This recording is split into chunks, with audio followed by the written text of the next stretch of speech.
This is in many ways a typical group, in many ways not. We have an interesting mix of people. We have a couple of pediatricians. We have a psychiatrist. We have two family doctors who have been, including myself, who have been here many times. We have two nurses from Christ Hospital in Cincinnati. We have several other nurses. Some people have their children here with us, with them, their adolescents, including me. I have two adolescents with me, my youngest two. We have a social worker and a dentist and a videographer. And everybody has an important part to play. Everybody is contributing to the overall benefit of the project. I'm Mary Beth Vondermeulen, and I've been the nurse for the project since the beginning. Been doing this for 14 years. And we bag everybody we meet. We use pharmacy supply clearinghouses, hospital donations. All of our docs who graduate from our residency program, we go and beg them to watch for samples for us. And this all gets consolidated down, and 2 or 3 times a year, they come here. We actually, this year, the value on what we brought, because I had to do a tax letter thing, we actually spent about $900 on shipment costs and stuff, and our value is about $34,000. So that's pretty typical of how it works, how much we end up getting for free. So, and our costs are usually just shipment costs, getting them to Cincinnati so we can bring them down here. So we work with an awful lot of humanitarian organizations that work with medical mission groups like us. So that's where it comes from.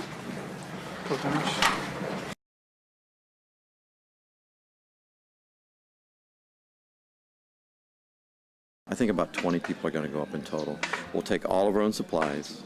So we'll take all of our own medicines, everything. So last night we packed up what we think is going to be appropriate for them. And then if there's something that we don't have, we're going to go back there tomorrow and maybe even again Saturday so that we can just write a list of what we need, bring it back tomorrow. They're expecting about 100 people to show up. So those people, if we don't go there today, they'll have about a 3-hour walk to come down here.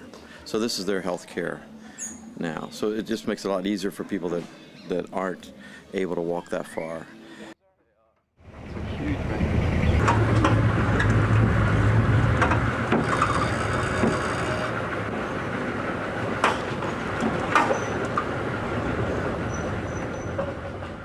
This is the Centro de Salud of Santa Rita. Each of them is usually staffed by a nurse, and it's a graduate nurse, meaning it's not a registered nurse. It's not even what we would consider an LPN. It's just somebody who's gone through a year or so after high school. This one has been closed for a year because they don't have a nurse. Sometimes they have a doctor here. And all the physicians that go to medical school in Honduras do a year rotating internship after their medical school. Then they all are required to do 1 year of what's called Servicio Social, which is social service for a year, and they're placed all over the country. We now have one in Santa Lucia. They don't have a doctor here. I don't know if they've ever had a doctor here. There are many, many, many of these clinics that never have a doctor. So the way the clinic works, what we try to do is each person that we see, and there's almost always something that we can give them. If they're sick, we give them appropriate treatment, antibiotics, pain relief, whatever. If it's a well child check and there's really nothing, then we'll give them vitamins, or we'll give them a toothbrush, toothpaste, so that they always get something for for their visit. When we come to these outlying communities, we sit down with the leaders of the community, explain that we will bring all the equipment, we will bring all the medications. All we're going to utilize is their facility. We're not going to they don't have to provide anything else, and they then charge all the people that come to see us a fee. and usually somewhere between 5 and 10 lempira, which is between about 30 cents, 40, 50 cents to come in. And then that money, the committee, the town then uses for whatever they want to, for health promotion, for something for the clinic, whatever, it's up to them. They can use whatever they want to. Then the local people are in charge of signing the individuals up when they come in. They take their name, their birthday, why they're coming to see us, and they charge them, and they're the ones that receive the money. So if they have somebody they know is very indigent, they all know each other. If they know somebody can't afford the 5 lempira, then they don't charge them. So we see everybody whether they can pay or not. And so we leave all that financial stuff up to the local community who knows how to handle it, and then they also reap the benefit. And the reason for doing that is that we're trying to instill, a lot of people go places and give handouts. They come and give, a ton of cheese to someone. And that really has not been shown to elevate and empower the community. You have to, everything has a value. So we're trying to impress upon them that their health care has a value, and that's what we charge. And that actually has been shown time and time again in the poorest communities to give empowerment to the person. People are very proud. They don't want handouts. They want to pay for what they get. It also elevates the value of what we do. So it's a very important philosophy that Hombro, shoulder to shoulder, has had from the very beginning.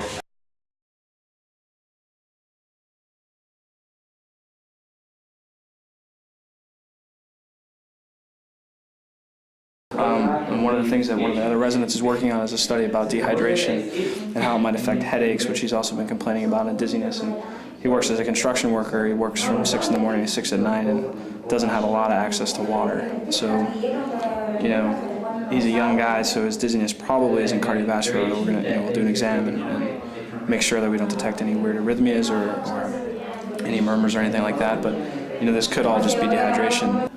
It doesn't sound like it's not a corneal abrasion. No, because usually if it was a corneal abrasion, a lot of discomfort. And his conjunctiva would be really injected, and he'd really be tearing and that sort of thing. Do you want to fight it? Yeah, something. ¿Qué parte es más? Right there. So write that in. Yeah. It was amazing. I guess we've been waiting for, since last night, so it's practically 24 hours that she's been in active labor. And, from what I heard, the family docs and the nurses that have been with her at her bedside were at the point where they were about to pack up the supplies and send her in an ambulance because of she wasn't progressing. Really? But all of a sudden then she started to, the baby started to come out, and came out, and it was, perfect and healthy baby. Great. It's interesting because at back in the States, we're used to taking the baby, taking them straight over to the newborn area where the peds docs are working on the baby and drying and doing all this stuff away from the mother. In this case, we took the baby out and then just put her straight onto the mom's chest and abdomen to kind of have natural warmth from the mother. And so that's where we dried, the baby, and that's where we, got the mucus out of the baby's mouth and bulb suction. And then, mom just put them straight, skin to skin. And, we even encourage her that she can put the baby to the breast when she,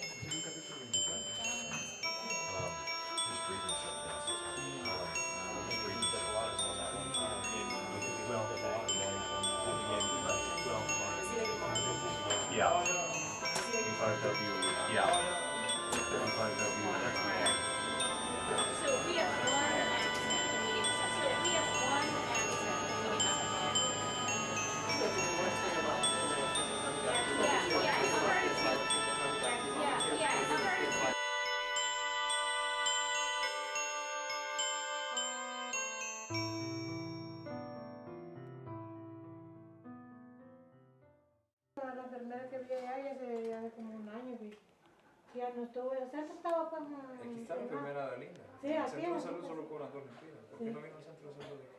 Solo que iba que no lo traía, que como ya andaba con este y ya para traer los dos ya no podía traerlo.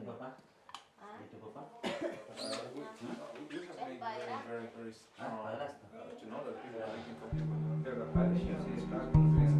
This child is a 8-year-old child that was brought to us in an outlying clinic from the main clinic here at Santa Lucia, who for the past 5 months, after suffering from a debilitating bout of diarrhea and fever, had poor appetite and some residual diarrhea, really did not recover from that episode of infection and diarrhea, and subsequently has sort of gone downhill till the point that he started to experience 2 conditions known as miasma, which is severe protein calorie malnutrition leading to wasting of the muscles of the long bones, of the muscles, the intercostal muscles of the rib cage.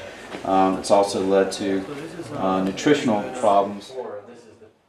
We have seen, he has symptoms, this is very good.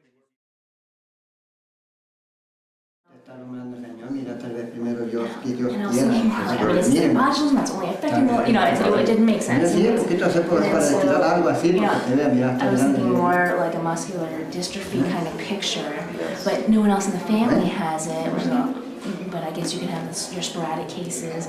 And then I was thinking polio, if he had never had any This may just be some sort of muscular dystrophy that's come de novo, which can happen. And that's always a progressive muscular weakness that starts in kids when they're small.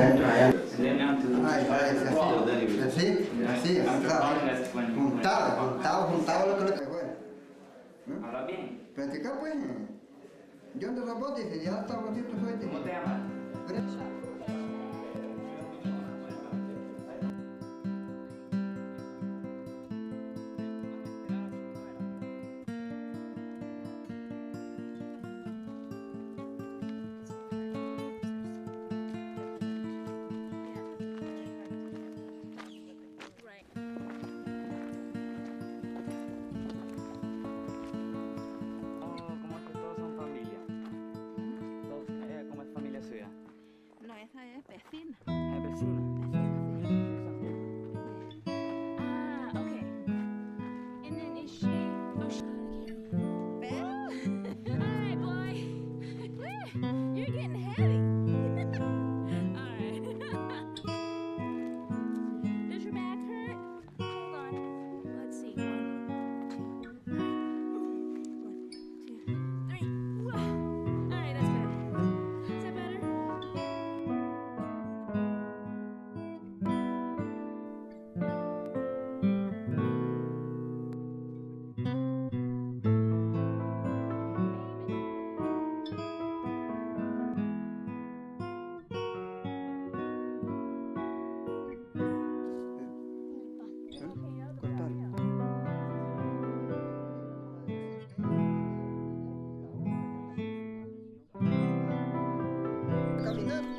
See, and that's what we need to talk about. And so this is his other daughter? No.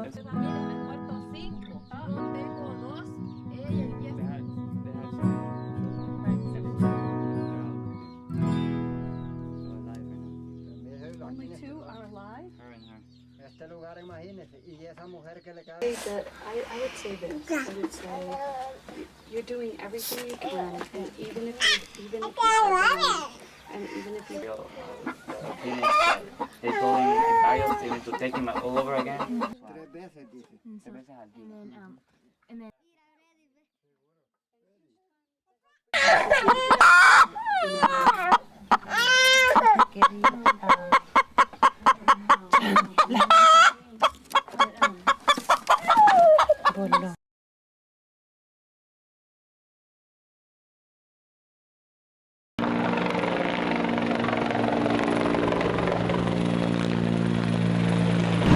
First Lady of Honduras.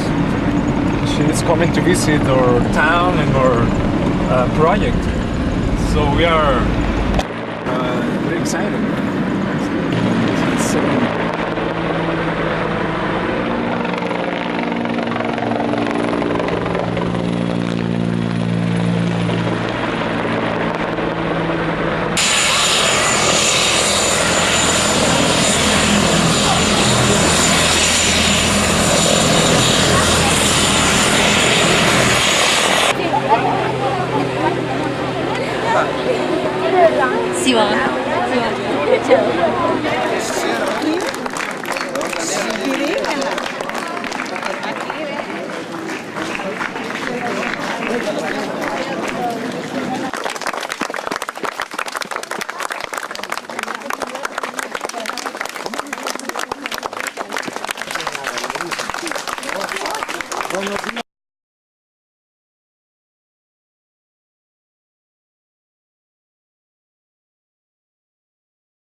Requirements of the nutrition project are that number one, they form a committee.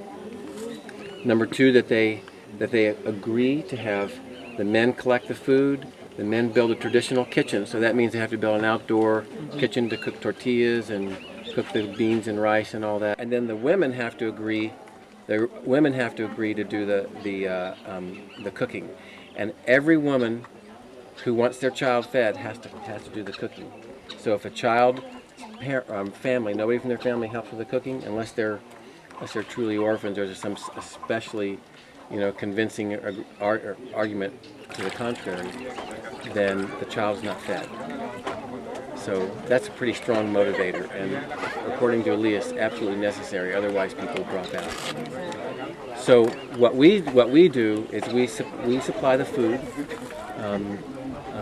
And we supply some administrative oversight through Elias. So if they want to do that, then they have to form a committee and come down and present their plan to Elias. What happened is obviously malnutrition was a contributing factor to so much of the illness that we saw. So obviously that was something that had to be addressed. What happened is we started working with Food for the Poor and looking at the problem. And the solution has been that we provide the food products, beans, rice. The tortillas are actually made. We had some nutritionists in the RD program from UC came down, and they worked a way to get soy flour into the tortilla recipe so that they're not just a carb but a protein source too, because protein malnutrition is the most common malnutrition we see here. Years ago, we would always see very malnourished children here, always, just one after another. And each year we're seeing less and less, fewer and fewer of that. And when we go to the schools and talk to them about the feeding program, they said that the kids are paying attention more, they're getting better grades, the absentee level is much less because of the feeding program. It just, it's expounded upon.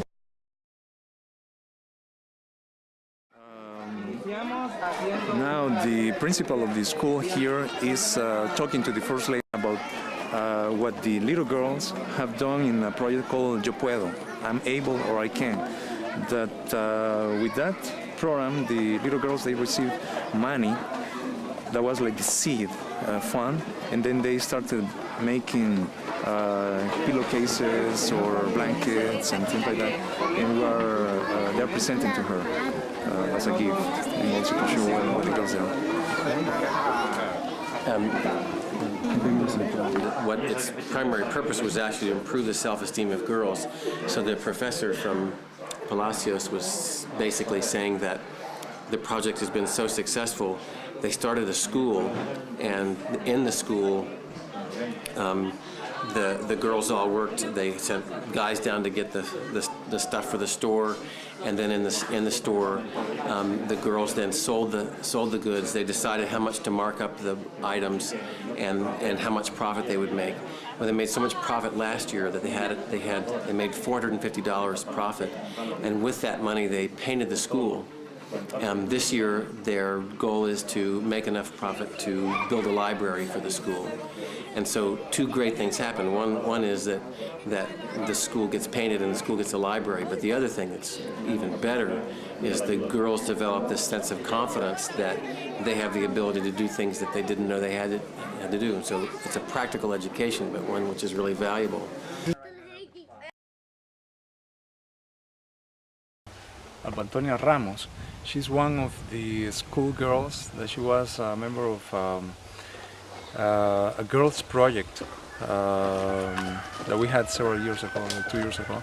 She was one of the most active girls in the program, and now she's a beneficiary of a scholarship that we're providing. So we are going to visit to say hi and see how she's doing. And the school year is going to start soon, in 1 week from now. So some of the people here, they are their sponsors. So we're going to see how she's doing.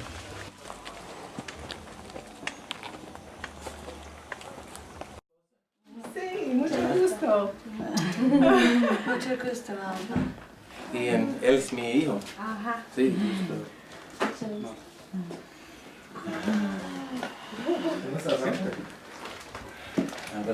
¿Listo para la escuela? Sí, sí, estudié mucho. Sí, listo. Para salir adelante. Yeah, she did her first year, this past year, and she was one of the leaders in the high school. The best grades too. And she has 2 more years to do here in Magdalena. And then after that, she will need to go to the either Santa Lucia or La Esperanza to do more studies. Yeah.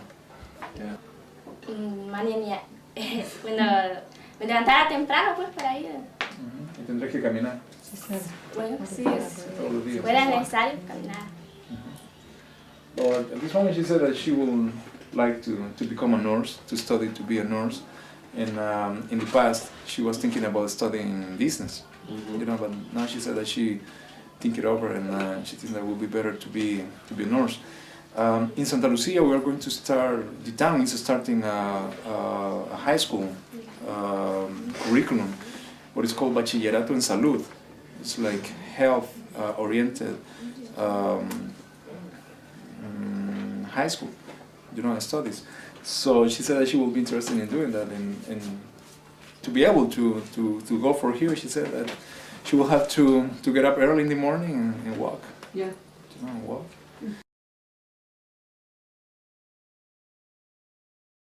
¿Frijoles, cosas como esto, o qué siembra usted? Maíz. ¿Maíz? Sí. Ok. So, Maíz y maicillo. ¿Maicillo? Sí. Maíz y maicillo. And I think that is soybean. I have to double check. Obra del consumo. Se ve a Santa Lucía. Okay. Sí. So when they have more than they can eat, they'll sell it in Santa Lucia. Sí. ¿Los campos ustedes pueden vender? Sí.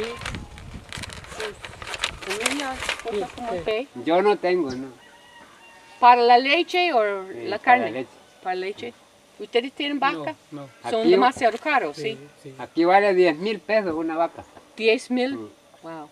What I asked him is if they can form a committee here in this area, and that in April then we would come back. We have another brigade coming in April. They will talk to their committee then to find out what they've decided are their major necessities here, health and otherwise, and we would we would go from there to see what we could do. They wondered how many people should be on their committee, and that was, a question certainly we can't answer. We told them, however they think it should be formed, and the people that really are those who would work within the community, and as well that they could go down to Santa Lucia and talk to the committee there to see how they began, and what things are being done in that area, what help has been offered. I was quite happy that we would be willing to come back and talk to a committee such as they would organize. Muchas gracias, señora. Muchas gracias. Muy amable. Bueno.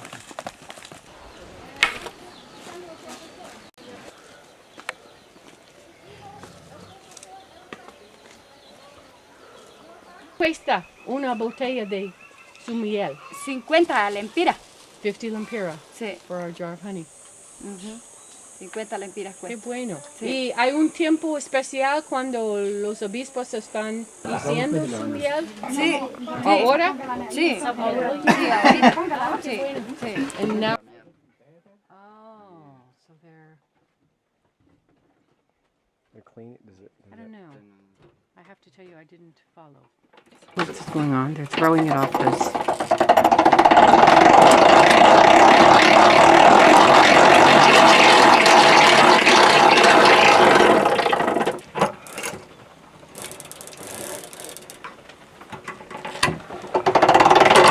Casas para los obispos tiene.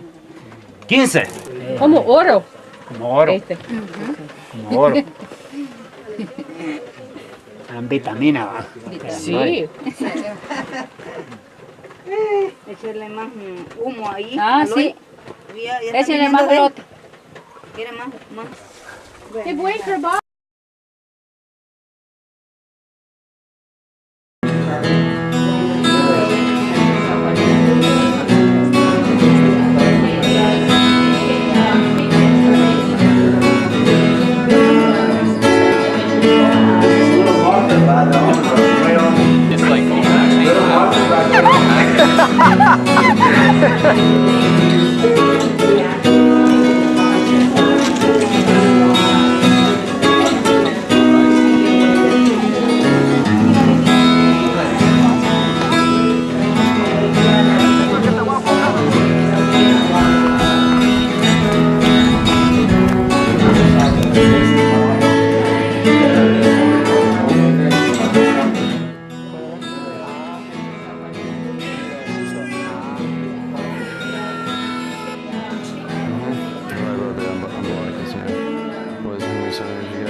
Oh, desnudo, bajadillo.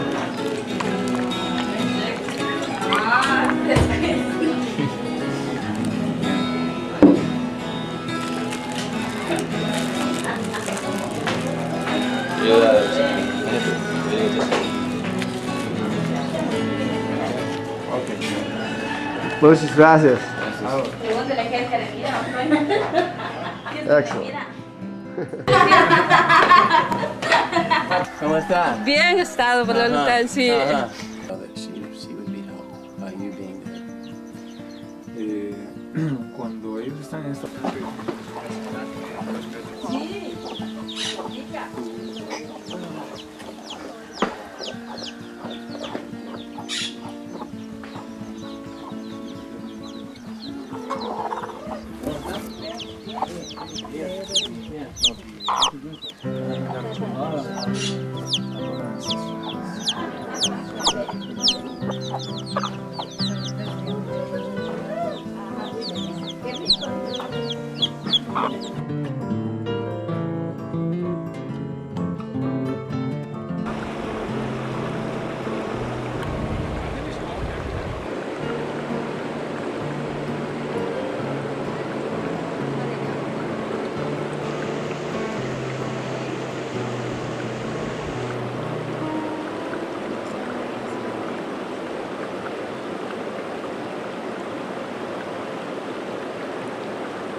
Conditions that the people are living here.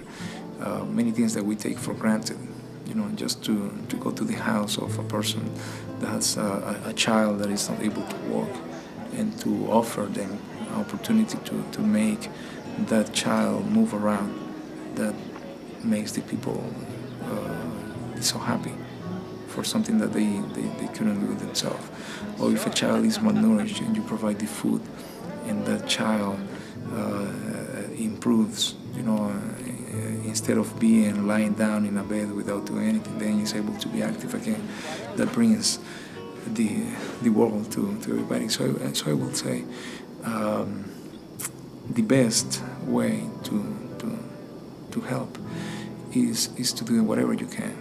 It can be a little bit of money, or it can be donating your time or your expertise or your skills in coming down here to help to build something, to improve a nutritional program, or to teach the people, or to teach them economy skills, or how to improve the house, or a new way to plant crowds or things like that.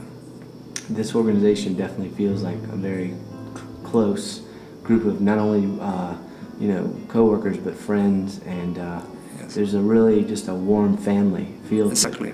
It's not like someone comes here and say, I am the boss and I am a gringo from the States and you have to do this because this is the way that we should do it. No, it's like coming and say, well, I am your friend and I want to work with you with what I can, but also you have to do something and I can learn from you. So we are going to work shoulder to shoulder to do these things, and that's why it's the name of the organization. It's not I am above of you and I am smarter. No, it's we can work together and improve things. Yeah. This is where they make the tortillas. Ah, okay. So they put the fire in there. Tortillas se hacen acá. And this- Todos nosotros. Aquí tenemos, ¿qué es? Arroz con pollo. Yeah. Tres leche. Wow. No es tres leche. ¿Sí es tres leche? Ah.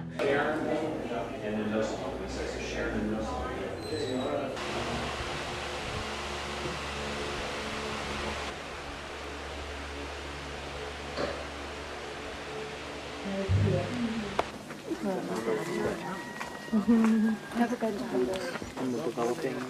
Yeah, I've been to. La maestra me traiga las llaves con la escuela. No.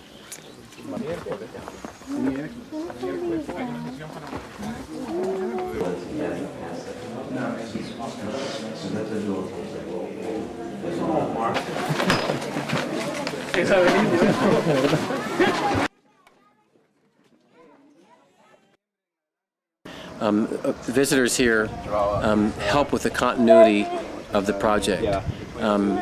They may provide health care or dental care, or maybe working out in the rural communities, and maybe teaching the lay midwives. Many, many projects that we have involved here. And I think people in general from the United States like to come to visit here because they have the opportunity to not only help, but to leave something behind. They don't feel like they just come and leave. And the purpose of our brigades are really threefold. Number one is to help. Number two is to provide educational opportunities for learners like medical students or nursing students. And number three, number three is the opportunity for our visitors, the people from the States, to really help to find something, something not to be cynical about, something that's genuine, something that is mostly good and not fraught with troubles and problems. But I think people leave here feeling like they've made a contribution, and also leave feeling like they've learned something about themselves.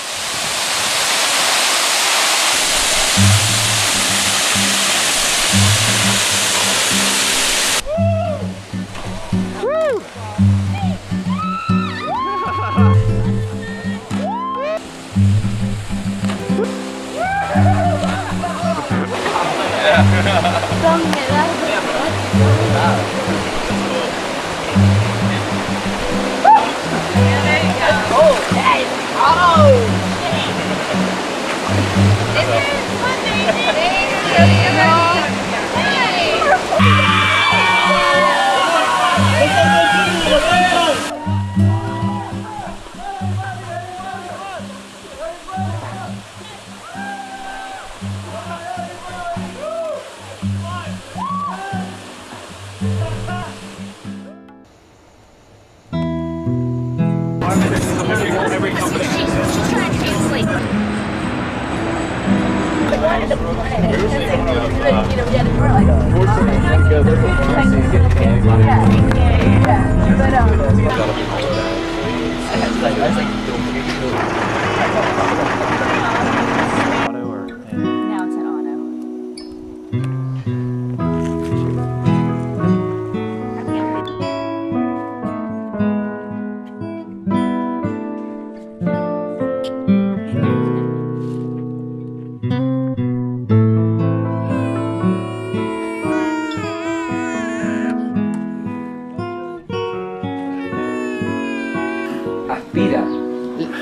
ella aspira, and then she breathes into the child. Entonces con esto dice que ella ya